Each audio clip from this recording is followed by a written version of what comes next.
El aroma a romero y pollo asado llenaba la casa, colándose en las cortinas y deslizándose por las esquinas como un recuerdo que se niega a desvanecerse. Me movía con cuidado entre la estufa y la mesa del comedor, limpiando bordes, acomodando las servilletas, ajustando los cubiertos, aunque ya estaban perfectamente alineados.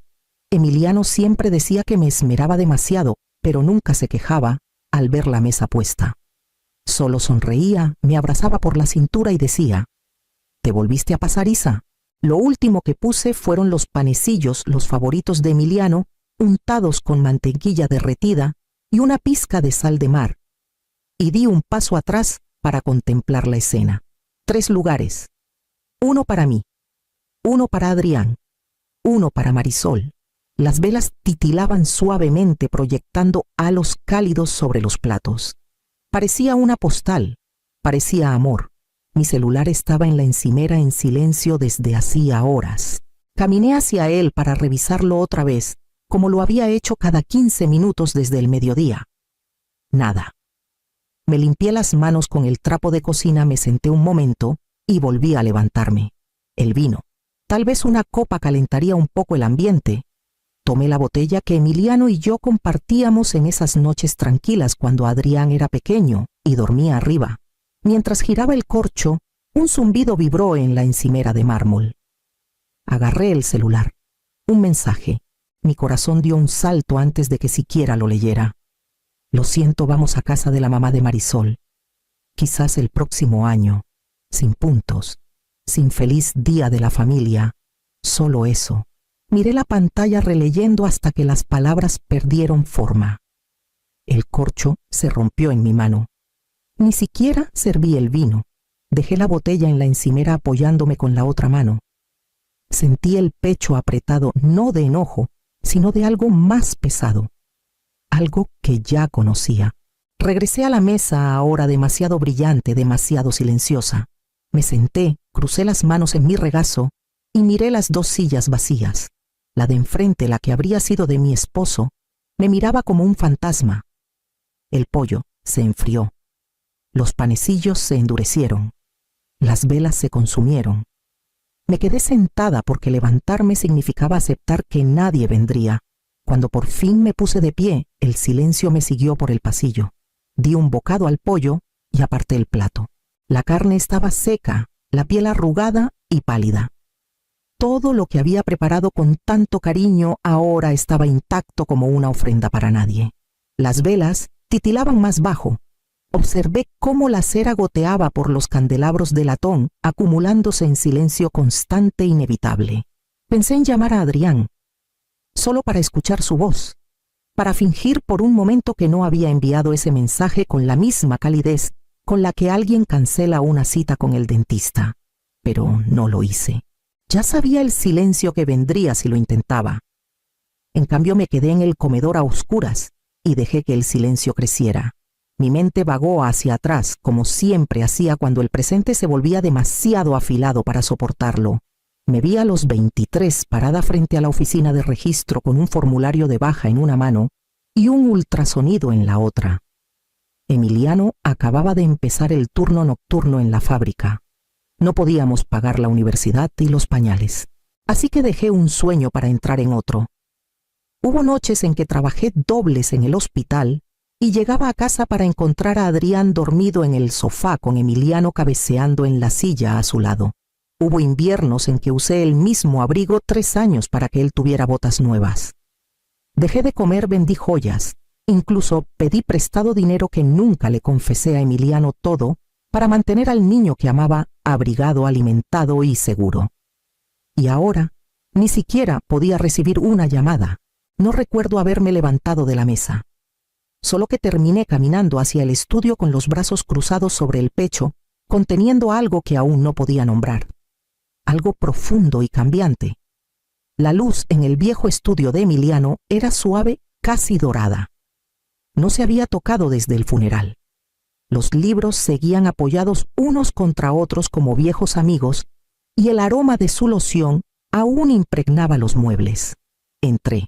Pasé la mano por el borde del escritorio de Emiliano, mis dedos rozando los surcos desgastados donde solía tamborilear cuando pensaba. La habitación parecía detenida en el tiempo, todo en el lugar donde él lo dejó. Papeles apilados, plumas alineadas, un círculo de café desvaído en un posavasos. No había tenido valor para mover nada. Ni siquiera ahora sabía por qué había entrado. Me acerqué a la estantería quitando polvo de los lomos. Algunos títulos me hicieron sonreír. Emiliano nunca terminaba una novela de misterio. Siempre saltaba al final y la arruinaba. Entonces noté algo extraño. Una pequeña ranura en el panel lateral del escritorio, justo debajo del cajón inferior.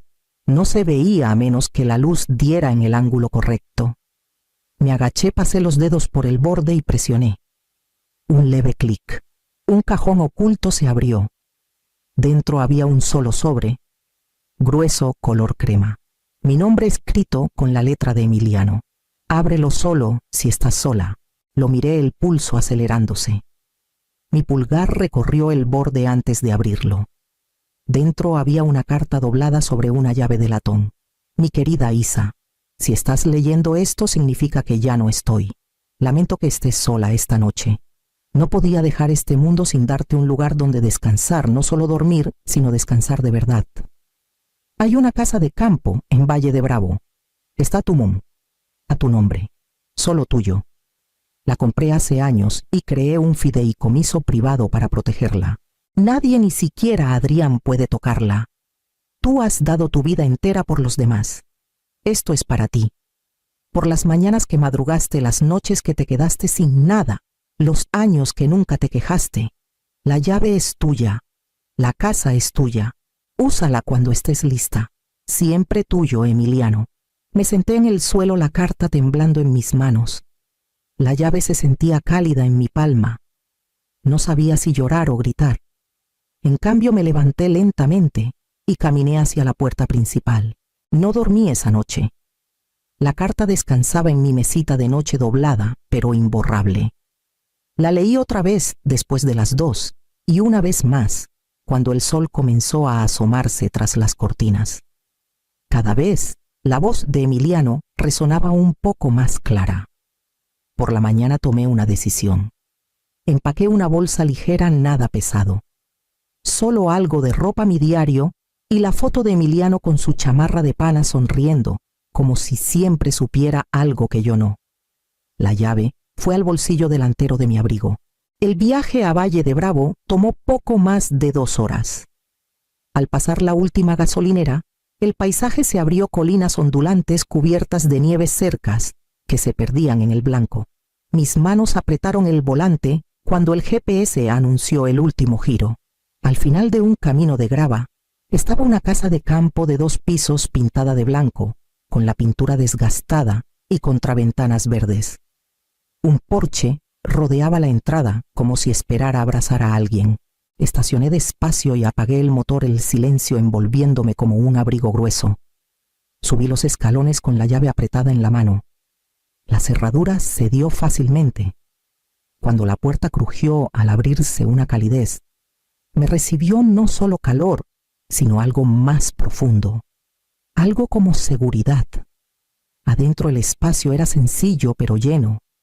Libros en los estantes, mantas dobladas con cuidado.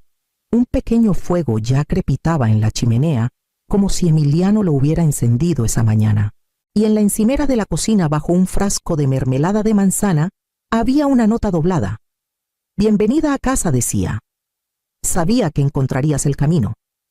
Me quedé en el centro de la cocina, el aroma a canela y madera vieja envolviéndome. Entonces lloré, no solo por Emiliano, ni por Adrián, ni siquiera por mí, sino por cada año que me había convencido de que la paz era algo que otros encontraban. Y en ese momento supe que acababa de entrar en un tipo diferente de vida. Recorrí cada cuarto como si la casa respirara con memorias. Cada rincón tenía algo familiar: mi viejo juego de tazas, el bordado que Emiliano enmarcó para nuestro aniversario, incluso una manta que pensé que habíamos perdido en una mudanza hace años. En el dormitorio principal la luz del sol se derramaba sobre la colcha que la madre de Emiliano nos había hecho. Al pie de la cama había un baúl de cedro. Me arrodillé y levanté la tapa esperando encontrar suéteres o sábanas, pero dentro había un montón de cartas atadas con un cordel y un diario encuadernado en cuero con mi nombre en la primera página, escrito con la letra pulcra de Emiliano. Lo abrí despacio. Las primeras entradas eran suaves recuerdos de días festivos, notas sobre el jardín, pequeños detalles que no quería olvidar. Pero varias páginas después su tono cambió. Isa no lo sabe. No he encontrado el momento, pero algo está mal con Adrián. Mis manos apretaron el diario. Seguí leyendo. Lo escuché hablando con Marisol el mes pasado. Pensaron que estaba dormido. Susurraban sobre lo que quedará para ellos cuando ya no esté. Nunca pensé que oiría a mi hijo hablar así. No de mí, no de ella. Pasé la página con un nudo en el estómago. Ella preguntó si había testamento. Él dijo que se encargaría. Los vi revisando mis papeles cuando creían que no miraba. Ese día decidí actuar rápido. Llamé al abogado. Transferí la casa de campo. Creé el fideicomiso a nombre de Isa. Ella necesitará protección. Y paz. Cerré el diario con cuidado como si pudiera quemarme las manos. No era solo intuición. Emiliano lo sabía. Había visto lo que yo estaba demasiado ciega o demasiado esperanzada para admitir. Dejé el diario y miré por la ventana del dormitorio la nieve girando en lentos círculos sobre el porche. Emiliano me había dado un hogar, pero también me había dejado una verdad para la que no estaba lista. No sabía qué hacer con ella aún, pero sabía de quién necesitaba escuchar ahora. El teléfono sonó justo después de la cena. Sabía que sería él antes de mirar. «Hola, mamá», dijo Adrián con demasiada naturalidad. «He estado intentando contactarte. No hablé de inmediato. Dejé que el silencio pesara honesto y pesado. Entonces, Marisol mencionó que estás en una casa de campo. Vio algo en línea. No dijiste nada al respecto. Acabo de llegar», respondí. «Claro», dijo su voz bajando un tono. «Mira, solo pienso que es un buen momento para organizar algunas cosas. Financieramente me refiero. Papá dejó mucho y tú tienes bastante encima». Su tono era cuidadoso, pulido, como alguien que intenta sonar servicial. «Podría ayudarte a manejar todo», continuó. «Hacer un poder notarial. No tendrías que preocuparte por los papeles ni por la herencia. Yo me encargo». Las palabras dieron vueltas lentas en mi mente. Ni una sola vez preguntó cómo estaba. Ni una vez preguntó por la casa, las fiestas o siquiera mi salud. «Lo pensaré», dije, y colgué antes de que pudiera añadir más. Mis dedos se detuvieron sobre la lista de contactos. Luego bajé y toqué un nombre que no había llamado en mucho tiempo. «Carmen Luz», respondió la voz al segundo timbre, cálida y firme. «Carmen, soy yo», dije bajito. «Necesito tu ayuda». No preguntó por qué, solo dijo: «Dime dónde estás». Y así, la parte de mí que había estado conteniendo el aliento finalmente exhaló. Carmen llegó a la mañana siguiente con un termo de café y una carpeta bajo el brazo. No perdió tiempo en charlas. Esa era su forma bondad envuelta en acción. «Traje a alguien», dijo haciéndose a un lado para revelar a un hombre callado, con cabello plateado y un maletín. «Este es Samuel Torres. Se encargó de la herencia de mi tía. Es de los buenos». Samuel me dio la mano con suavidad y desplegó papeles en la mesa de la cocina. «Revisé el fideicomiso que creó tu esposo», dijo. «Es sólido como roca». Emiliano hizo su tarea. «Todo esta casa, el fideicomiso, incluso tus cuentas, está protegido». Asentí sin saber cómo sentirme. «Pero hay algo más», continuó Samuel. «El banco marcó un documento la primavera pasada. Un poder notarial con tu nombre. Pero la firma no coincidía con las otras en el archivo. Deslizó una copia hacia mí. Miré la curva temblorosa de mi nombre. Fue presentado 2 meses después de que Emiliano falleció», añadió. «Alguien intentó acceder a tus cuentas, pero el fideicomiso lo bloqueó». Mis manos temblaron ligeramente al devolver el papel. La voz de Carmen era suave pero firme. «Fue Adrián, ¿verdad?». No respondí. No hacía falta. Mi pecho ardía, no de sorpresa, sino de algo más antiguo. un dolor que no era por pérdida sino por claridad. Pensé en todas las veces que lo excusé diciendo que era estrés o inmadurez. Recordé cada fiesta perdida, cada llamada apresurada, cada corrección suave que se volvía defensiva. Miré alrededor de la casa de campo, los estantes que Emiliano llenó el calor que preservó, y lo sentí claramente ahora. Él había visto lo que yo me negaba a ver. Emiliano creó este fideicomiso no solo para honrarme, sino para protegerme. Me senté despacio y crucé las manos en mi regazo. Por primera vez dejé de preguntarme si estaba siendo injusta. Comencé a preguntarme por qué me tomó tanto ver la verdad. Llegaron justo después del mediodía los neumáticos crujiendo sobre la grava cubierta de nieve. Los vi por la ventana y sentí un nudo en el estómago. Adrián salió primero con el abrigo desabrochado y la mandíbula tensa. Marisol lo siguió con los labios fruncidos y los brazos ya cruzados. Ninguno parecía venir de visita. Abrí la puerta antes de que tocaran. «Mamá», dijo Adrián, «tenemos que hablar». Lo imaginé, respondí haciéndome a un lado. No se quitaron los abrigos. No ofrecieron saludos. Marisol fue directo a la mesa del comedor y jaló una silla. Adrián dejó una carpeta frente a mí. «Hemos estado investigando», comenzó. «Sobre la casa, sobre la herencia de papá. Hay confusión. No estabas en el mejor estado cuando se finalizaron las cosas. Solo queremos asegurarnos de que todo esté bien manejado». «Estoy bien, Adrián». «Tienes 72 años», interrumpió Marisol. «Esto es mucho para manejar». Él deslizó una pluma sobre la mesa. «Si firmas un poder notarial para mí, solo temporalmente podemos ordenar todo por ti, quitarte la presión». Miré la pluma. Por años la habría tomado. Me habría dicho que era más fácil, que querían lo mejor, que no quería crear tensión. Pero ahora sabía más. Mi mano no se movió. «No están aquí por mí», dije en voz baja. «Están aquí por lo que creen que es suyo». Los ojos de Adrián se entrecerraron. «Eso no es justo. Es honesto», dije. «Estás cometiendo un error». «No. El error fue pensar que amor y respeto eran lo mismo». Marisol soltó una risita. «No sabes lo que haces». La miré directo a los ojos. «Sé exactamente lo que hago. Estoy quedándome con lo mío».